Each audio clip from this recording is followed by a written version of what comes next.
So, I just finished watching Invincible and I am not okay. 3 words: realistic, engaging, and different. I'm going to be expanding on those points, so you've been warned. There's going to be major spoiler alerts ahead. If you haven't watched it yet, go and watch it. Actually, only do so if you don't mind gore and violence, because this show is kind of heavy on the gore and violence. When you're done catching up, you might as well come back to this video, and if you went through all that trouble, you might as well just like, comment, and subscribe. Just an option, like.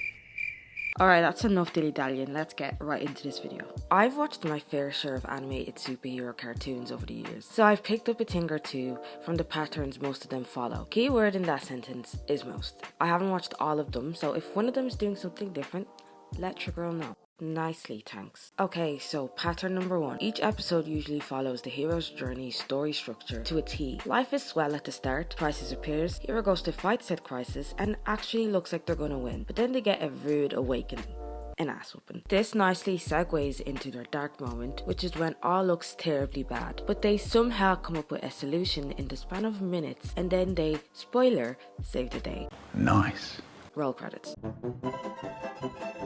2. The episodes are more or less episodic, but loosely held together by a thread of plot. You're gonna have to squint really hard if you want to see it. 3. The parents aren't really in the picture. If they're teens, the parents are either dead or said teen is living with some other family member that's totally hip and doesn't care about whatever the MC likes to get up to. Why? Because it's better to pretend that curfews aren't a thing. In the case that they are an adult, their parents are probably still dead. But if they're not dead, you can bet on them being a bum or just a bit of a dickhead. So they're not really on speaking terms. Or if they are on speaking terms, they're probably just living really far away. Like on another planet far away. It doesn't really matter which, because they are not going to get in the way of the MC getting up to their superhero shenanigans. And lastly, 4. Realism isn't really a thing. Naturally, when superpowers, mutants, metahumans, and full-blown monsters are involved, no one is really asking why this guy isn't dead, or even bleeding after that, or why so-and-so hasn't eaten for the last few episodes, or even why they've shamelessly been wearing the same outfit for the last season straight. That's because it's the expected norm for the genre. These tropes or stigmas have been built on for decades, so no one questions it. However, Invincible completely debunks all of these foundational elements in literally the first episode. The first few minutes of the show is actually a pretty typical introduction for an animated superhero show, but it more or less sets up the universe we're going to be in, and it gives us an idea of what type of tone to expect from the show. And it also gives us a glimpse of the quote-unquote main superheroes in the universe, which is your Flash, Superman, and Batman wannabes, etc. And this is all pretty standard superheroes and superpowers. So far everything is pretty by the book. But then we meet Mark, and that's when I realized something. He got some actual parents, they're on speaking terms, they're living together, and they have a nice and healthy family relationship. This detail already got little bells in my head ringing, because that was a pretty bold move. Naughty, you teasing me, you naughty. And I was right.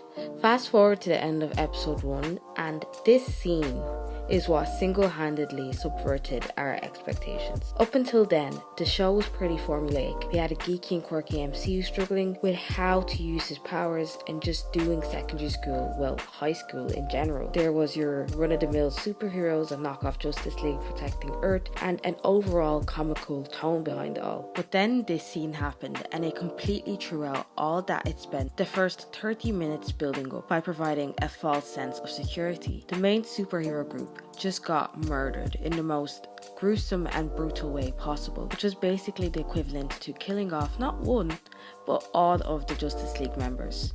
This symbol of hope for this universe. Not only does this shift the tone for the characters in the show, but for the audience watching as well. The story is after taking a darker, more grittier tone, just like that. It's no longer just about a teenage boy struggling to come into a man while trying to control his powers in a world where heroes keep the peace by fighting the bad guys. It's now about a teenage boy who's still struggling to come into a man while trying to control his powers, but in a world where heroes don't have a plot armor cape associated with their title. They're not immune to consequences. They bleed like the rest of us, they get hospitalized like the rest of us, they fail like the rest of us, and they die like anyone else. And this continues on in the show, and it doesn't only apply to the heroes, but the whole cast of characters as well. Never have I ever got the sense that someone was acting out of character for the sake of a sequence of events to occur, or basically just for the sake of the plot. Except for one person at the end, who I'm not gonna bother talking about, because to keep the integrity of the show intact in my mind, I'm going to pretend that that never happened. But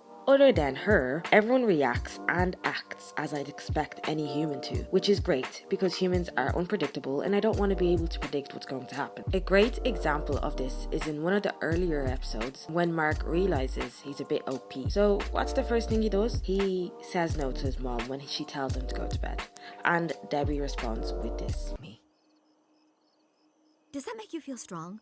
To know I can't physically make you do something, is that what you need?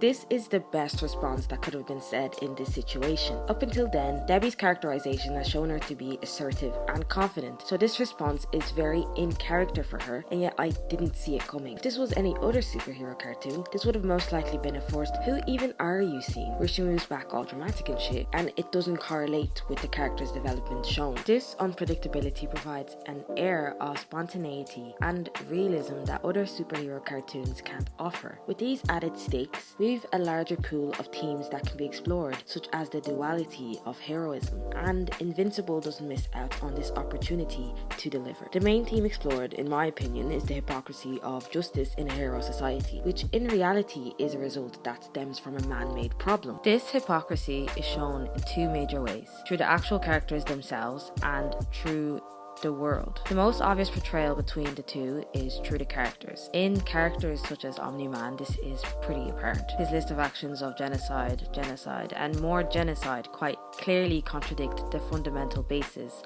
of heroism. But in other characters like Mark, it's a lot more subtle. Mark doesn't necessarily behave in a hypocritical way, but it's more the reasoning behind his actions and beliefs. Although he doesn't blatantly state one thing and do the other, Mark acts like he wants to be a hero for the good of society and to save people, but if you actually delve into the root of why, it's a personal motive. It's more for the attention to prove something not only to himself but to others, specifically the validation of his father, and to do that he needs to make headlines. He even hints at it himself in episode 5. Care of it. Yeah, I'm more like a big picture superhero, saving the planet, stuff like that. Why don't you give Fight Force a call?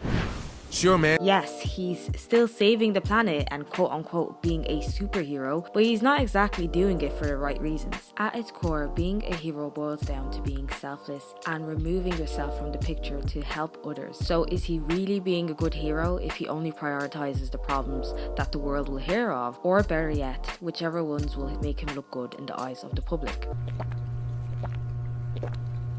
I'm just saying. Now, onto the world. It's a similar situation to Mark. The world doesn't outright wear their hypocrisy on their sleeves. It's more just the unvoiced societal norms that everyone is kind of just okay with. Personally, I feel like it's portrayed in more of a gimmicky light. At times, it even seems as if it's a popularity contest, which is clearly not the quintessence of a hero. It shouldn't matter if a shittier superhero is trying to save you. At least they're trying to save you. But, fair enough if they get you killed in the process. But that's besides the point. So they shouldn't be ranking heroes' abilities, period. What I find the most interesting in any story is the characters. Personally, the characters are what really reel me into any story. If I'm invested in the character's inner conflict and personal journey, I'm naturally going to care about whatever it is they're doing. Invincible has such a well-crafted array of characters with so many layers that I can honestly do an in-depth analysis on most of the characters. Actually, on that note, let me know if you guys would like to see that, but for the sake of this video, I'm not going to be talking about the characters because I fear for the length of this video. I just wanted to acknowledge how well written these characters are, even though I don't talk about them in this video. On a further note, I really am fearing for the length of this video. I can actually be sat here all day talking about Invincible, and I don't want to do that because I don't want this video to be long. So it's time to wrap things up. At its core, Invincible is a coming-of-age superhero story in which the main protagonist gradually comes to the understanding of what a superhero should be and must balance that out with the superhero he wants to be through trial and error, of course, which is every superhero's story ever, but it's Invincible's interpretation of this genre and its delivery delivery of this story that makes it so raw, impactful, and truly unique. I've honestly said this 1,000,000 times already. Just go and watch it. There's only so much I can do through speaking. Like, you have to actually experience it for yourself. So that's it for this video. Let me know down in the comments below if you share my opinion or if you disagree, and hopefully we can get a healthy discussion going on down there.